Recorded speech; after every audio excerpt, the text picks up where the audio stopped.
대림절은 성탄절 전 4주간 동안 예수 그리스도의 탄생을 기리며 또 그분의 다시 오심을 기다리는 절기입니다. 대림절을 대림시기 또는 대강절, 강림절 이렇게도 부르는데요. 이 대림절이라는 영어로 어드벤트라고 하는데 이 말은 오다, 찾아옴, 도착을 뜻하는 라틴어 아드벤투스에서 그 기원을 찾을 수 있습니다. 교회력이 이 대림절부터 시작되기 때문에 새로운 한 해의 시작을 알리는 뜻도 있고요. 이 교회력상으로 이 예전 색깔은 기다림과 회개와 속죄를 상징하는 보라색을 사용합니다. 그래서 이렇게 사진에 보듯이 이제 대림절이 시작되면 보라색 초와 핑크빛 그리고 흰색 초를 하나씩 킵니다. 첫째 줄에 하나 켜고 둘째 줄에는 2개를 켜고 이렇게 해서 4개의 초가 다 들어오면 성탄절이 되는 거죠. 보라색 초는 회개와 속죄를 상징하고 핑크빛은 기다림을 상징하고 흰색 초는 예수 그리스도를 상징하는 그런 의미가 있습니다. 이 대림절 언제부터 지켰는지는 확실하지 않지만 주 3, 4세기 무렵에 오늘날의 프랑스 갈리아와 스페인 지역에서 성탄절을 앞둔 3주에서 6주 동안 성탄절을 준비하면서 고행과 금식을 실천하는 관례가 있었다고 합니다. 그 후 5세기 중반에 이르러서 페르페투스 주교가 11월 11일부터 성탄절까지 40일 동안 단식과 고행을 행하는 절기로 공식화했다고 전해지고요. 이런 전례를 바탕으로 567년 공의회에서 대림절에 대해서 논의를 했고 그레고리오 교황 시대에 교회력으로 공식적으로 인정하면서 4주간의 절기로 정착이 되었다고 합니다.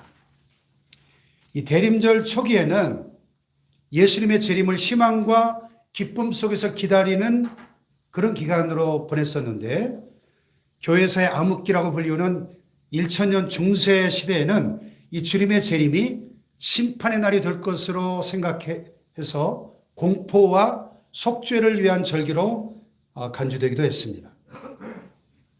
그러다가 16세기 종교개혁 이후에 근대에 이르러서는 주님의 탄생과 재림을 기다리는 기쁨의 절기라는 이 본래 의미를 회복한 것입니다.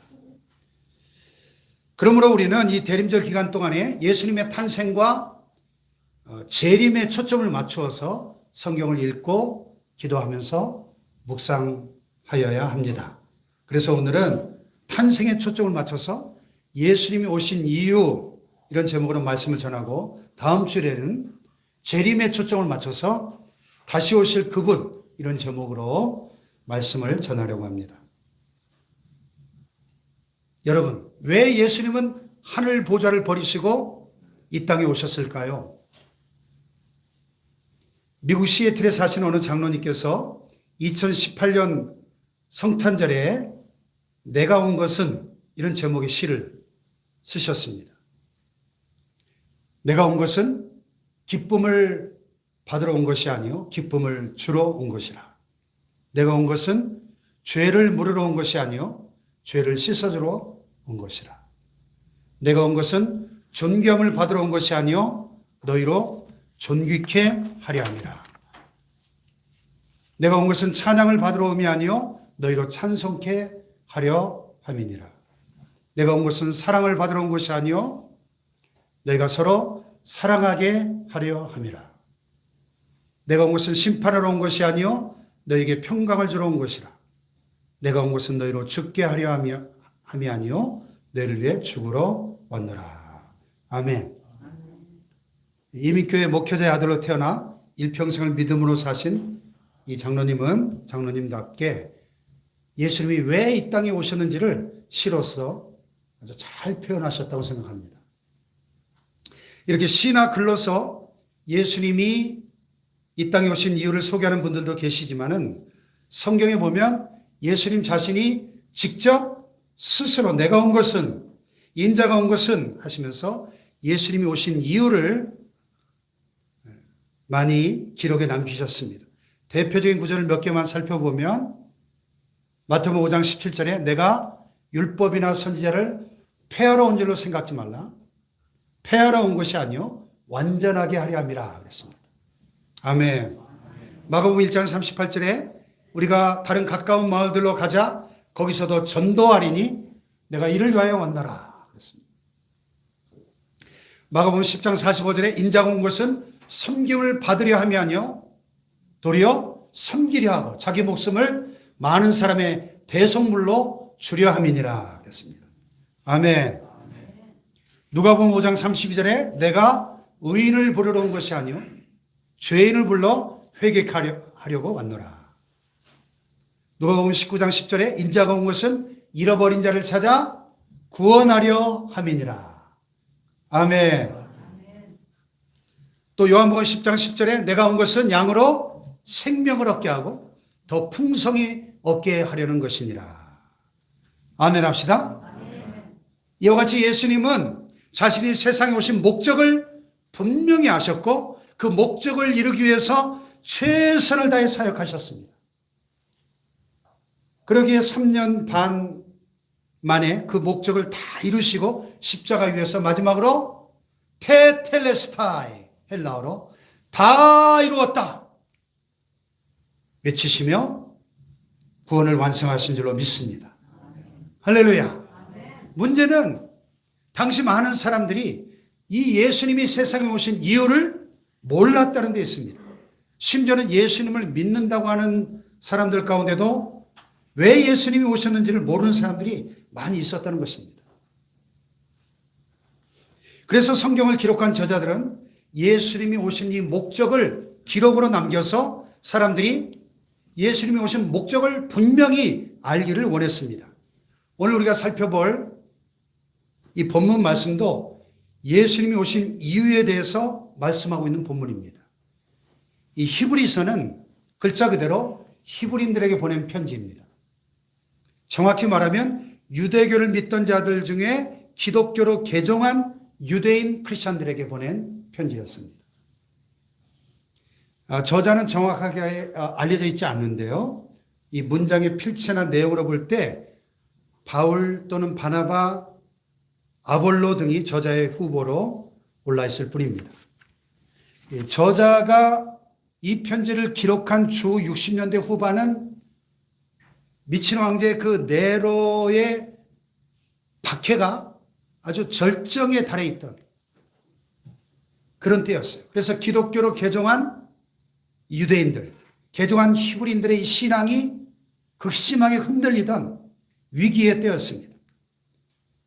그들에게 우리가 믿는 예수 그리스도가 얼마나 위대하고 탁월하신 분이신지를 소개하는 것이 이 히브리서의 주요 내용입니다. 그래서 예수님은 구약의 어떤 선지자들보다 탁월하다. 예수님은 하늘의 모든 천사들보다 탁월하시다. 또 출애굽의 위협을 이룬 모세보다도 탁월하시다. 예수님은 어떤 대제사장들보다 탁월하시다. 그런 주제를 다루고 있습니다. 이런 말씀 가운데 오늘 본문은 예수님이 오신 이유에 대해서 밝히고 있는 부분인데요. 왜 예수님이 이 땅에 오셨는가? 네 가지로 말씀합니다. 첫째로 마귀를 멸하기 위해 오셨다고 말씀합니다. 여기 본문 14절에 보니까 같이 한번 읽어볼까요? 시작. 자녀들은 혈과 육에 속하였음에 그도 또한 같은 모양으로 혈과 육을 함께 지니심은 죽음을 통하여 죽음의 세력을 잡은 자 곧 마귀를 멸하시며 그랬습니다. 자, 이 말씀 우리에게 두 가지 중요한 진리를 알려줍니다. 하나는 예수님의 성육신입니다. 예수님이 혈과 육으로, 즉 피와 살을 가진 인간의 모양으로 오셨다는 것입니다. 여기서 저자가 예수님의 그 피와 살을 가진 인간의 모습으로 오신 것을 강조하고 있는 이유는 당시에 그 헬라 철학의 이원론에 기반을 둔 영지주의라고 하는 이단이 교인들을 미혹시켜서 예수님이 육신으로 오신 이 성육신의 진리를 부정하고 있었기 때문입니다. 그래서 히브리서 저자는 의도적으로 예수님은 아무 죄가 없으신 하나님의 아들이셨지만은 우리와 똑같이 피와 살을 가지신 인간의 몸으로 탄생하셨다는 것을 강조하고 있는 것입니다. 할렐루야. 하나님의 아들, 아니 하나님 자신이신 그분이 인간의 육신을 입고 오셨다? 놀라운 진리죠. 또 하나는 예수님이 마귀를 멸하기 위해 오셨다는 사실을 말씀하고 있습니다. 이 14절을 다시 보시면 자녀들은 혈과 육에 속하였음에 그도 또한 같은 모양으로 혈과 육을 함께 지니심은 죽음을 통하여 죽음의 세력을 잡은 자 곧 마귀를 멸하시며 그랬어요. 여기서 죽음을 통하여 죽음의 세력을 잡은 자 곧 마귀를 멸하시며 이게 무슨 뜻입니까? 마귀가 죽음을 수단으로 해서 죽음의 세력을 잡고 있다는 뜻입니까? 저도 한때 그렇게 좀 이게 오해의 소지가 있는 구절이에요. 그래서 제가 현대어 성경을 보니까 이렇게 더 분명하게 번역을 했더라고요. 하나님의 자녀들인 우리는 피와 살을 가진 인간입니다. 예수께서도 피와 살을 가진 인간의 모습으로 나타나셨습니다. 그것은 자신의 죽음을 통해서 죽음의 권세를 가진 악마의 세력을 쳐부수기 위한 것입니다. 이렇게 번역했어요. 이 말씀을 더 정확히 이해하기 위해서는 우리는 인류의 조상 아담으로 거슬러 올라가야 됩니다. 아담과 하와가 마귀의 유혹을 받아서 선악과를 따먹음으로 죄를 범하게 되었고 그 죄의 결과로 아담 때부터 전 인류에게 죄의 싹신 사망이 찾아왔습니다.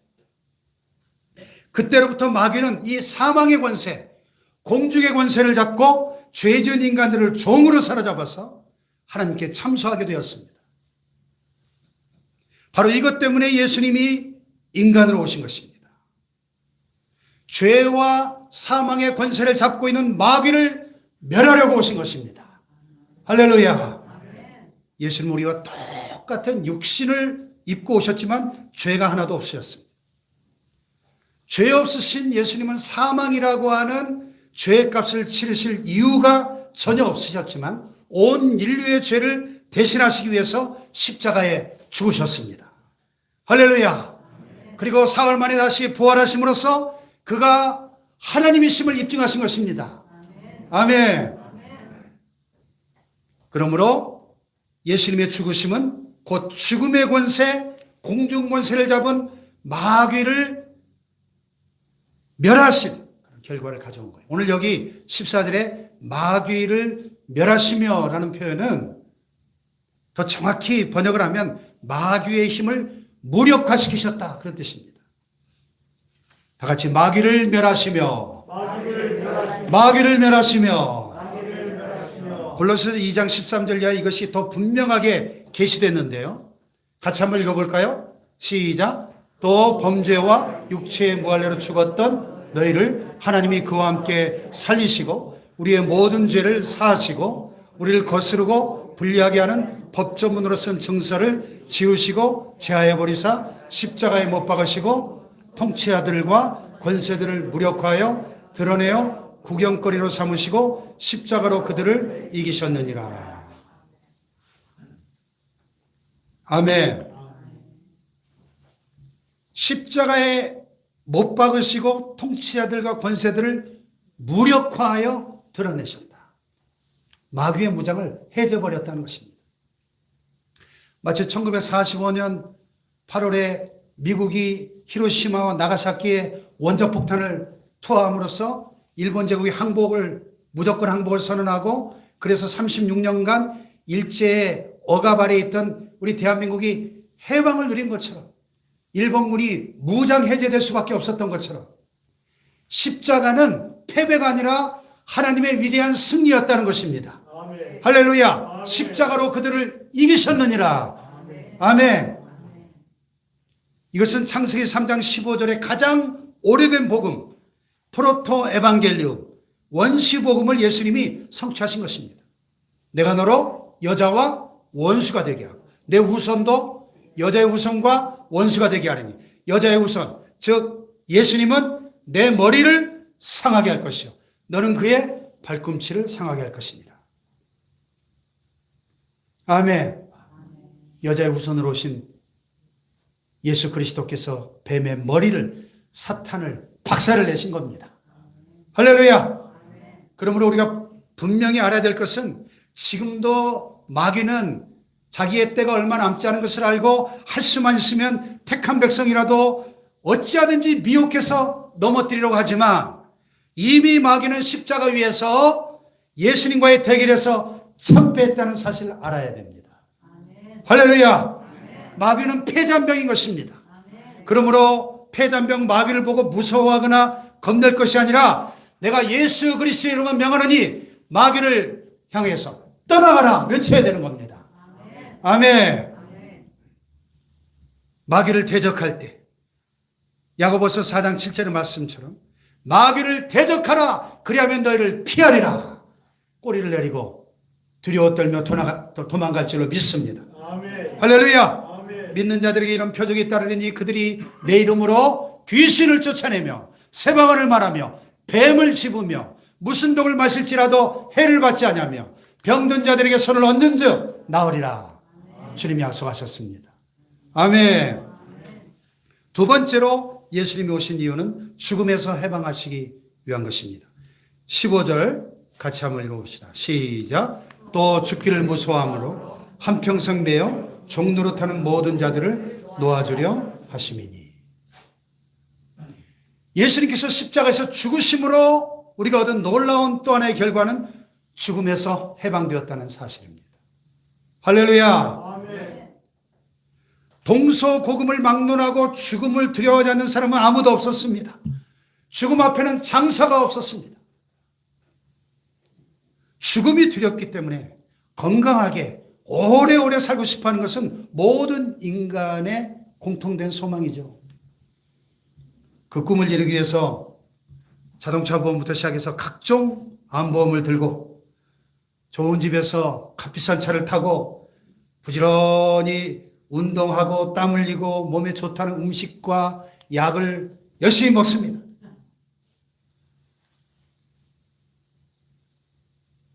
그제도 저한테 전화가 왔더라고요. 홍성진 고객님, 건강검진하다가 암이 진단되면 5천만 원을 드립니다. 네, 이미 들었습니다. 죄송합니다. 여러분, 아무리 우리가 발버둥을 쳐도 인간은 출생과 동시에 죽음을 향해 전진하는 것입니다. 어떤 분이 표현한 것처럼 온 인류가 지금 공동묘지를 향해 행군하는 거대한 행렬이다 이렇게 표현을 했습니다. 지난주에 제가 비유한 것처럼 모든 인간은 사실 시한폭탄을 몸에 장착하고 사는 존재라고 말할 수 있습니다. 우리의 몸에 시한폭탄이 하나씩 다 장착되어 있어가지고 폭탄이 터질 시간을 알리는 초침이 찰칵 매 순간 돌아가고 있습니다.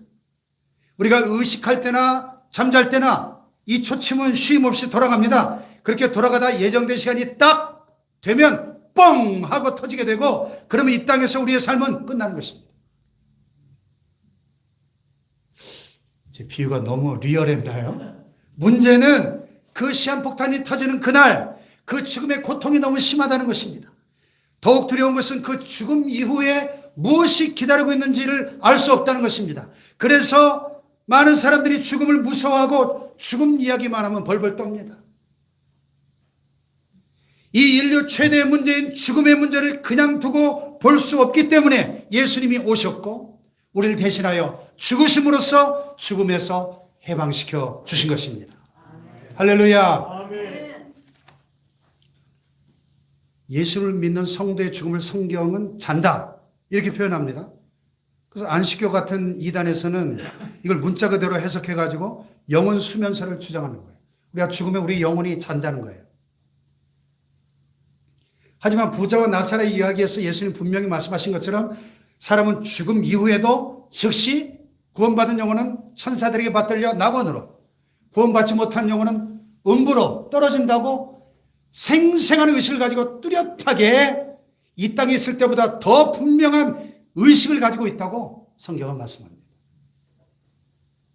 성경이 죽음을 잠으로 표현한 이유는 어린아이가 밤에 잠들고 아침에 엄마가 일어나라 그러면 기지개를 켜면서 일어나는 것처럼 우리 주님께서 장차 공중에 강림하시는 그날에 우리가 죽음으로써 마치 잠자고 있는 것 같던 우리의 육신이 부활의 몸을 입고 신령한 몸을 입고 부활해서 일어나서 예수님이 통치하시는 천국에서 영원토록 주님과 함께 살아가게 될 것이다. 그런 뜻입니다. 할렐루야. 여기에 대해서 요한복음 11장에서 예수님께서 이렇게 말씀하셨죠. 다 같이 시작. 나는 부활이요 생명이니 나를 믿는 자는 죽어도 살겠고 무릇 살아서 나를 믿는 자는 영원히 죽지 아니하리니 이것을 내가 믿느냐. 아멘. 그러므로 부활이요 생명이신 예수님을 믿는 우리에게는 죽음이 더 이상 두려움의 대상이 될 수 없는 것입니다. 아멘.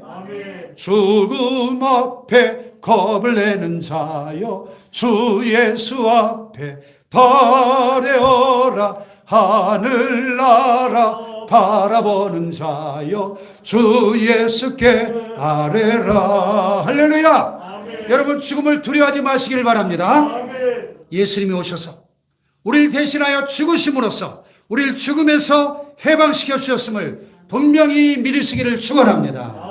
할렐루야. 세 번째는 죄를 사해 주시기 위해 오셨습니다. 자, 17절을 보십시다. 시작. 그러므로 그가 범사의 형제들과 같이 되심이 마땅하도다. 이는 하나님의 일에 자비하고 신실한 대제사장이 되어 백성의 죄를 속량하려 하심이라. 아멘. 자, 여기 대제사장이 되어라는 표현이 있는데요. 대제사장이 하는 일이 뭐예요? 대제사장의 역할은 백성과 하나님 사이에서 중보 역할을 하는 것이었죠. 죄를 지은 인간이 재물을 가지고 가면 대제사장이 그 재물을 가지고 하나님께 속죄의 제사를 드리면서 인간의 죄를 용서해달라고 간구합니다. 그러면 하나님께서 그 재물이 흘린 피를 보시고 인간의 죄를 용서해 주셨죠. 아멘. 그래서 오늘날도 여러분 이스라엘 사람들에게 지나가는 이스라엘 사람 정통파 유대인들 딱 붙잡고 물어보세요. 이 세상에서 제일 중요한 곳이 어디입니까? 그러면 예루살렘입니다. 그렇게 대답할 거예요. 그럼 가장 중요한 장소는 어디입니까? 그러면 성전입니다. 이렇게 대답할 겁니다. 그럼 성전에서 가장 중요한 곳은 어디입니까? 하면 지성소입니다. 이렇게 대답할 거예요. 그러면 세상에서 가장 중요한 사람은 누굽니까? 그러면 뭐라고 대답할까요? 대제사장입니다. 이렇게 대답할 거예요. 왜요? 대제사장은 가장 중요한 죄 문제를 해결해 주는 사람이었기 때문에. 아멘. 예수님이 오셔서 하신 사역이 바로 이런 신실한 대제사장의 사역이었다는 것입니다. 그런데 예수님은 양과 염소의 그런 짐승의 피가 아니라 자기 자신을 죄 없으신 순전한 희생의 제물로 십자가에 내어놓으셨다는 것입니다. 아멘. 성부 하나님은 죄 없으신 예수님의 이 귀한 몸을 제물로 받으시고 우리 모든 사람의 죄를 용서해 주신 줄로 믿습니다. 우리 편에서는 이게 공짜로 거저받는 은혜죠. 선물이죠. 그러나 하나님 편에서는 엄청난 희생과 대가를 지불하신 것입니다. 아멘. 이와 같이 우리 죄를 사하시려고 예수님이 이 땅에 오신 줄로 믿습니다. 마지막 네 번째로 도와주시기 위해서 오셨죠. 자, 18절을 보겠습니다. 시작. 그가 시험을 받아 고난을 당하셨은즉 시험 받는 자들을 능히 도우실 수 있느니라. 아멘. 아멘. 우리 사람이 일평생 누군가의 도움을 받아야 되는 존재죠. 어릴 때는 부모의 도움을 받고 학생 때는 선생님의 도움을 받고 결혼해서는 남편이나 아내의 도움을 받고 늙어서는 자식의 도움을 받고 병원의 도움을 받고 끊임없이 도움이 필요한 존재입니다. 그런데 사람은 어떤 사람을 완벽하게 도와줄 수가 없어요. 제가 목회하다 보면 가장 가슴 아픈 부분이 이런 부분이에요. 성도님들이 이런저런 일로 이렇게 제게 부탁을 하시는데 제가 다 도와드릴 수가 없어요. 그저 어려움에 처한 성도님들 위해서 기도해 주는 것이 최선일 때가 많습니다. 기도밖에는 해줄 게 없어요. 하지만 예수님은 그렇지 않습니다. 예수님은 베들레헴 마구간에 태어나시고 가난한 목수의 아들로 30년 이상 사셨기 때문에 이 가난한 자의 심정을 누구보다 잘 이해하십니다. 40일 금식 기도를 해보셨기 때문에 배고픈 자의 심정을 잘 아십니다. 마귀의 시험을 받아보셨기 때문에 영적으로 시험받는 자들의 심정을 잘 아십니다. 40에서 하나가만 39대의 태형을 당하셨고 십자가의 처절한 고통을 맛보셨기 때문에 병든 자, 아픈 자의 심정을 누구보다 잘 아십니다. 그러므로 그 어떤 사람도 예수님께 나아갈 때 예수님은 그들을 돌봐주시고 도와주실 수가 있는 것입니다. 할렐루야. 그래서 복음서에 보면 예수님은 공생의 3년 반 동안에 몸과 마음이 아픈 자, 병든 자, 정신과 영혼이 병든 자, 귀신 들린 자, 가난한 자, 배고픈 자, 심지어는 가늠하다가 현장에서 붙잡힌 여인까지 주님은 불쌍히 여기시고 돌봐주셨습니다. 아멘. 할렐루야. 아멘. 우리 아까 불렀던 찬양처럼 우리 주님은 상한 갈대를 꺾지 아니하시고 꺼져가는 등불을 끄지 아니하시는 사랑의 주님이신 것입니다. 아멘. 할렐루야. 아멘. 누가복음 15장에 그 길 잃어버린 양 한 마리를 찾아 온 산과 들을 헤매는 목자처럼 지금도 예수님은 길 잃은 한 마리 양을 찾아 돌보시기 위해서 쉬지 않고 일하고 계신 줄로 믿습니다. 아멘. 이와 같이 예수님은 우리를 도와주시기 위해 오셨고 지금도 도와주시는 사역을 보혜사 성령을 통해 하고 계신 줄 믿습니다. 아멘. 보혜사가 뭐예요? 더 헬퍼. 영어성에 보면 헬퍼. 대문자 H. 헬퍼. 우리를 도우시는 분이에요. 도우시는 분. 아멘. 자, 정리해 보겠습니다. 오늘 말씀에서 예수님이 오신 이유 4가지를 살펴보았습니다. 첫째, 뭐 하기 위해? 마귀를 멸하기 위해 오신 줄 믿습니다. 두 번째는요, 죽음에서 해방하려고 오셨습니다. 할렐루야. 세 번째는요, 죄를 사해 주시기 오셨습니다. 네 번째로 도와주시기 오셨어요. 얼마나 귀해요? 할렐루야. 예수님의 오심이 이렇게 귀하기 때문에 인류 역사의 중심에 예수 그리스도가 계시는 겁니다. 그래서 예수님이 오시기 전 역사를 영어로 뭐라 그래요? BC라고 하죠. Before Christ. 그리스도 이전. 예수님이 오신 이후의 역사를 라틴어로 Anno Domini. 우리 주님의 시대, 주후라고 부릅니다. 그래서 역사는 천지 창조 후 몇 년 되었다 이렇게 말하지 않고 예수님이 이 땅에 오심을 중심으로 그 전과 후를 나눠서 이야기합니다. 그래서 오늘이 며칠이에요? 주후 2022년 11월 27일 이렇게 이야기합니다. 아멘. 할렐루야. 아멘. 이렇게 예수님의 오심이 귀한 것인데 오늘날도 많은 사람들은 예수님의 오심을 그저 시어머니가 아들 며느리 집을 방문하는 것처럼 생각하는 사람이 많다는 거예요. 요즘 시대를 풍자하는 참 우픈 이야기, 웃기지만 슬픈 이야기가 있더라고요. 시어머니가 김치를 담궈가지고 택배로 아들 집에 붙이면 100점짜리 시어머니, 경비실에 맡기면 50점짜리, 직접 갖다 주면 빵점짜리 시어머니다. 이런 말 있어요. 아무리 좋은 것도 시어머니가 아들 며느리 집에 안 오신 것이 제일 좋다. 이런 이 세태를 풍자하는 용어예요. 저도 손잡고 싶어서 저기 서울 갔다 오고 싶은데 가면 안 될 것 같아. 이 얘기 보니까. 예수님이 오심을 이렇게 이런 며느리 같은 마음으로 대한다면 이거 큰일이 아닐 수 없습니다. 사랑하는 여러분, 대림절 첫 번째 주일을 맞으면서 왜 예수님이 이 땅에 오셔야 했는가? 그 이유를 분명하게 알고 그분을 나의 주님과 구주로 모시고 그 예수님이 우리에게 주신 이 놀라운 복을 마음껏 누리는 축복된 대림절 되시기를 주님의 이름으로 축원합니다. 축원합니다.